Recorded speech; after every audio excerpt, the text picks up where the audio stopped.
Ciao ragazzi, siamo qua con un nuovo video. Oggi volevo farvi vedere la mia pompa di calore, come lavora in condizioni estreme.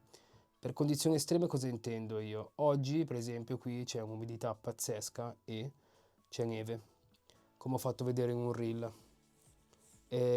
Andremo a vedere appunto come si comporta. Ve la porto praticamente, ve la sto facendo vedere nelle condizioni peggiori per una pompa di calore, ok? Poi andremo a vedere appunto i consumi, vi farò vedere lo sbrigamento, cosa succede durante lo sbrigamento, sia sulla macchina stessa e sia in fatto di consumi cosa succede. Vi ricordo che la Panasonic ha un algoritmo, diciamo, adesso mi viene da dire algoritmo, che quando l'acqua del ritorno è superiore a 27 gradi, lei usa l'acqua del ritorno per sbrigare la batteria. Nel momento invece che è inferiore a circa 27 gradi, allora userà la resistenza interna elettrica per sbrinare la batteria. Detto questo, ragazzi, io, come dico sempre, mi piace portare in questo canale i pregi e i difetti di tutto, senza filtri. Quindi anche il bello questo, no? La sincerità, perché se poi andiamo a vedere magari un prodotto che è falsato perché viene sponsorizzato o quant'altro, a me questo non piace. È una cosa che non farò mai in questo canale. Anche un indomani che mi dicono prendi questo prodotto, fai e disfa, io dirò sempre pregi e difetti, perché oramai io sto vedendo la maggior parte dei casi che, dico YouTube, però dappertutto, basta soltanto dare in mano il prodotto a uno e dirgli guarda fammi pubblicità, che magari è una ciofeca quella cosa lì, però soltanto perché mi hanno pagato allora dico sì va bene, però poi l'utente finale come noi che la va a prendere perché si fida di questo che la fa vedere, viene fregato, diciamo, no? Quindi io in questo canale, almeno io, farò sempre così, nel bene e nel male, trasparenza massima, perché non voglio appunto che vi ritrovate come mi sono già trovato io un po' di volte, che mi sono fidato di Tizio e Caio, preso e poi ci sono rimasto deluso.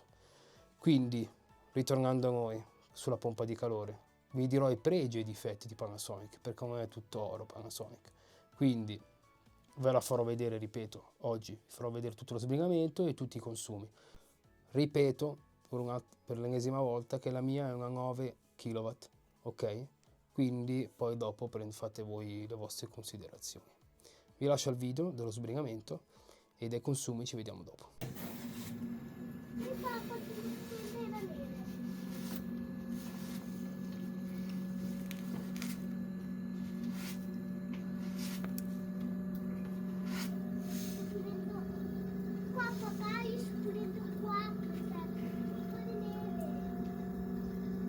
Come possiamo vedere, anche sentite il rumore, vedete che iniziano a diventare più chiare le zone e ha iniziato a sbrinare.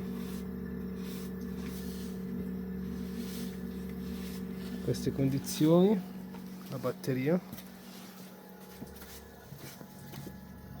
potete vedere anche qua iniziano a diventare più bianche, quindi inizierà a sciogliere il ghiaccio, dopodiché inizierà a defluire l'acqua, ghiaccio sciolto ovviamente sotto la macchina.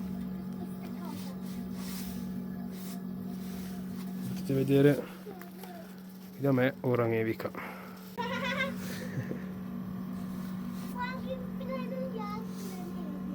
Vedete?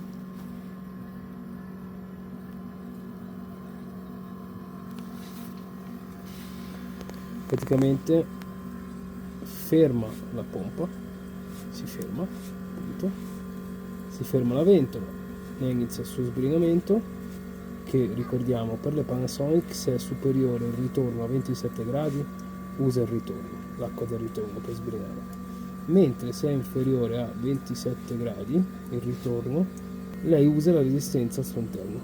Potete vedere ora lei usando solo l'acqua che è all'interno del circuito di riscaldamento,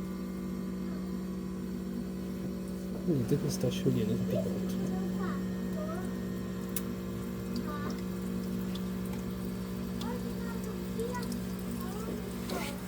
Vediamo se giro il telefono, vediamo che sotto praticamente scende l'acqua,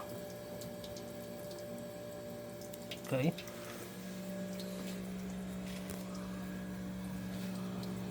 Qui praticamente ho quasi finito il suo ciclo di sbrigamento.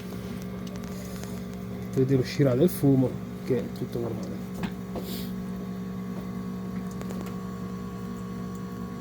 Dopodiché quando lei finisce rimetterà in moto la ventola e riprenderà il suo normale funzionamento.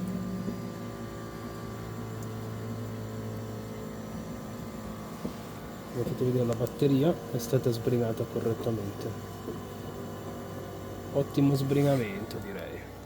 Ora se riesco a farvela vedere. Ok, è ripartita la ventola proprio ora, vedete? Questa classica fumata. Come avete visto, appunto, sbrigamento e consumo. Quel consumo che voi avete visto, vi ricordo, è dettato praticamente da un'acqua del ritorno superiore a 27 gradi. Di conseguenza ci ha messo meno a sbrigare. Diverso sarebbe stato se usava la resistenza. Avremmo avuto un picco altissimo, alto, di circa 3 kW, forse anche di più, e durava tanto. Adesso non mi ricordo più quanto dura, però poi vi farò vedere anche magari anche quello.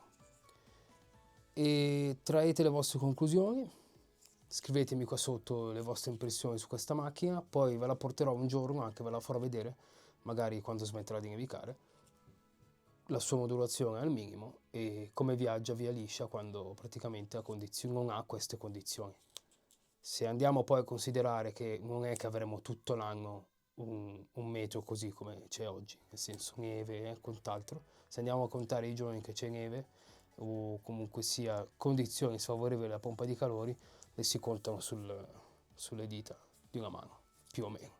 Quindi è anche vero che andare a mettere una pompa di calore che è molto elastica, ok? Quindi che ha un minimo, comunque sia modula bene, noi in tutti gli altri giorni avremo un grosso risparmio. Detto questo, andremo a trattarlo in un altro video questo argomento. Ripeto, se avete qualcosa da dirmi o quant'altro, scrivetelo qua sotto nei commenti.